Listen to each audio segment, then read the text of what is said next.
సమాచారాన్ని మీకు అందించాలని పరలోకములో ఉన్న తండ్రి అయిన దేవుడు ఆజ్ఞాపించి ఉండగా ఆయన కుమారుడు పాపుల రక్షకుడుగా 2000 సంవత్సరాల కిందట లోకానికి అరుదించి ఉండగా ఆయనను గురించిన వర్తమానం తెల్లవారుజాములో మీకు ప్రకటిస్తూ ఉన్నాము.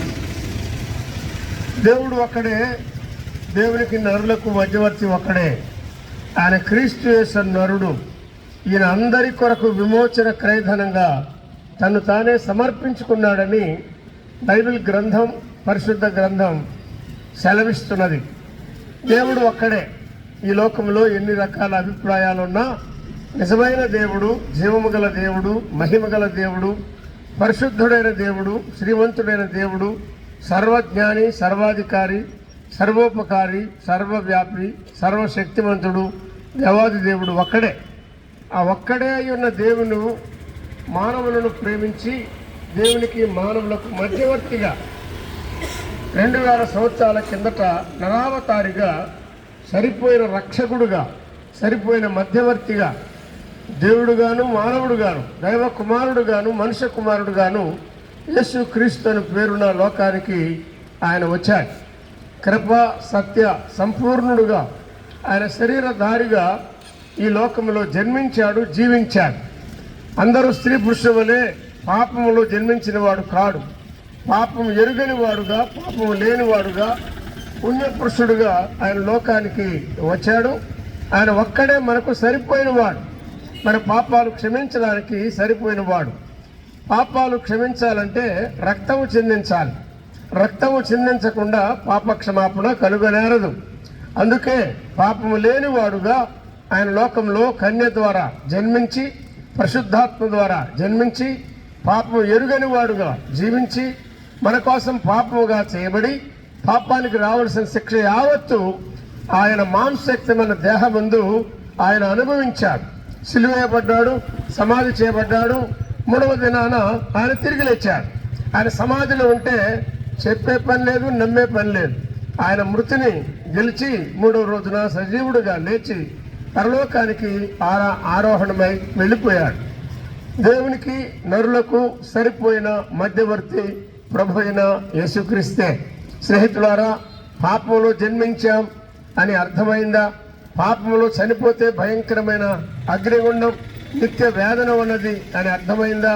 పాప క్షమాపణ కావాలా? అలాగైతే ఆయన పిలుస్తున్నాడు, ప్రయాసపడి భారం మోసుకొనుచున్న సమస్త జనులారా. ఇది కొందరికే కాదు, సమస్త జనులారా నా యొద్దకు రండి, నేను మీకు విశ్రాంతినిస్తానని ఆ ప్రేమగల రక్షకుడు మానవాళిని ఆహ్వానిస్తున్నాడు. ఈ మాటలు ప్రకటించే మేము మీకన్నా అతీతులం కావు. పాపంలో జన్మించిన వారు, జీవిస్తున్న వారు ఇలా ఉండగా ఆత్మశాంతిని గురించిన ఈ అక్రమ సందేశాన్ని మేము విన్నాం.